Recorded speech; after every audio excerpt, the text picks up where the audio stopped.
je voudrais intervenir sur la 0801, sur les orgues. Sur les orgues, Sur Marie-Pierre. les orgues, Marie-Pierre, Sicard Desnuels.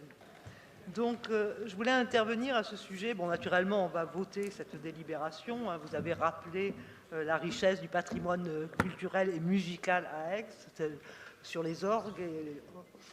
C'est un instrument qui remonte à l'Antiquité, même s'il est aujourd'hui lié à un culte religieux. Alors, préserver le patrimoine culturel de la ville, c'est une préoccupation constante. Régulièrement, on vote lors des conseils municipaux des délibérations sur cette préservation du patrimoine culturel qui concerne des bâtiments religieux et également des bastides. Vous avez parlé de la bastide du Jas de Bouffon qui fait l'objet de la délibération suivante. La préservation du patrimoine, c'est cette culture qui nous unit et qui est prégnante, qui est une de nos préoccupations. Ce que je voulais dire, c'est que la culture, elle est sans cesse renouvelée par les habitants, elle est vivante, et cette culture, elle n'est pas toujours représentée par des bâtiments. La culture varie au fil de l'histoire. Et aujourd'hui, ce qui m'amène à intervenir sur cette délibération, c'est que certains citoyens de cette ville n'ont pas de bâtiments qui représentent leur culture. Et je sais que votre ville a été saisie, votre mairie a été saisie d'un manifeste de citoyens aixois qui sollicitent la création d'un lieu culturel et cultuel par une pétition qui circule sur les réseaux sociaux et qui est une préoccupation que nous partageons à Aix-en-Partage. Je vous rappelle que nous avons dans notre programme sollicité cet édifice cultuel et culturel. En matière culturelle, naturellement, cette culture est partagée des deux rives de la Méditerranée. Je crois que ce n'est pas contesté ni contestable. On pourrait citer... mais où est le rapport avec les orgues, en fait? Les orgues, c'est la préservation du patrimoine culturel. Oui, mais... Et je pense que ce patrimoine culturel... J'ai presque terminé, je ne serai pas très longue. Je n'ai pas l'habitude de faire des interventions très longues. Vous m'en donnerez acte. Je ne monopolise pas la parole, mais je pense que cette intervention rentre dans le cadre de la préservation de la culture, du développement de la culture. Et je pense que cette pétition qui alerte votre municipalité sur la construction d'un centre culturel et cultuel me paraît fondamentale. À deux égards, sur le partage de la culture, parce que la culture des deux rives de la Méditerranée, elle est importante, c'est notre patrimoine commun. Tout le monde a en tête le philosophe andalou-musulman Averroès, qui a été une des figures emblématiques.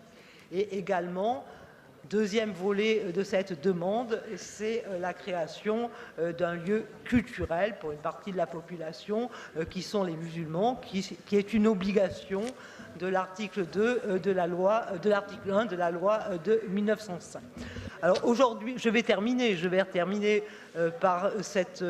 nous pensons qu'il serait souhaitable que la ville d'Aix-en-Provence s'engage pleinement dans ce projet. C'est le premier point de cette intervention. Et le deuxième point de ma conclusion, c'est que je sais que la municipalité a fait des choses, vous avez été alerte, vous connaissez la situation des salles de prière à Aix-en-Provence, dans des locaux, des caves, à Besson, à Ancagnane.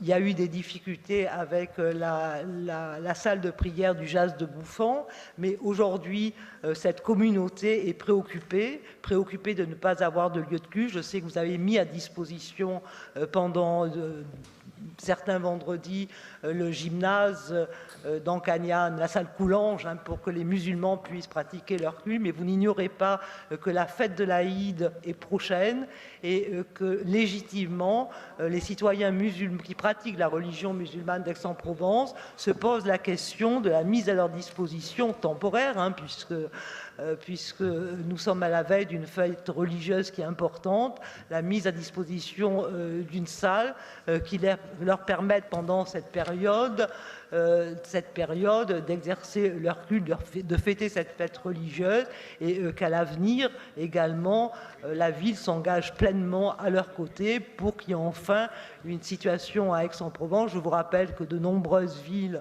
disposent de salles de prière convenables, hein, et Vitrolles, Salon de Provence et même Fréjus, qui est dirigé par des représentants qui ne sont pas forcément les plus favorables à la communauté musulmane.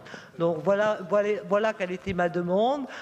C'est peut-être... C'est une question orale détournée un jour où nous n'avons pas le droit d'avoir de questions orales. C'est une intervention, c'est les orgues. Vous savez, je ne suis pas croyante, mais les orgues m'ont inspirée. C'est pour ça que je pose la question. Bon, Madame, avec beaucoup de gentillesse, je vais vous répondre. La question 801 concerne la restauration des orgues de la Madeleine. C'est-à-dire que c'est le patrimoine du 18e de la ville. Et donc, on restaure les orgues de la Madeleine. Et moi, je trouve que c'est très bien de restaurer un patrimoine religieux. Mais je ne vois pas du tout pourquoi on va digresser sur un autre sujet sur lequel vous avez tout à fait raison de poser la question. Mais ça n'a rien à voir avec la question 801 que j'ai présentée. Vous m'auriez parlé de la différence entre l'orgue classique et l'orgue romantique. Vous m'auriez parlé, et pour quelle est la différence entre un orgue Isnar ou un orgue Madère. Je vous aurais répondu avec grand plaisir, madame. Mais sur la question que vous me posez, elle n'est pas du tout en rapport avec la délibération que j'ai présentée. Merci, madame. Sylvain. Merci Madame le maire. Je vous prends un engagement vis-à-vis de tous mes collègues, c'est d'essayer d'être plus court que vous Madame Hubert dans ma réponse. Par rapport à votre question, je vais essayer d'être un tout petit peu plus court, promis.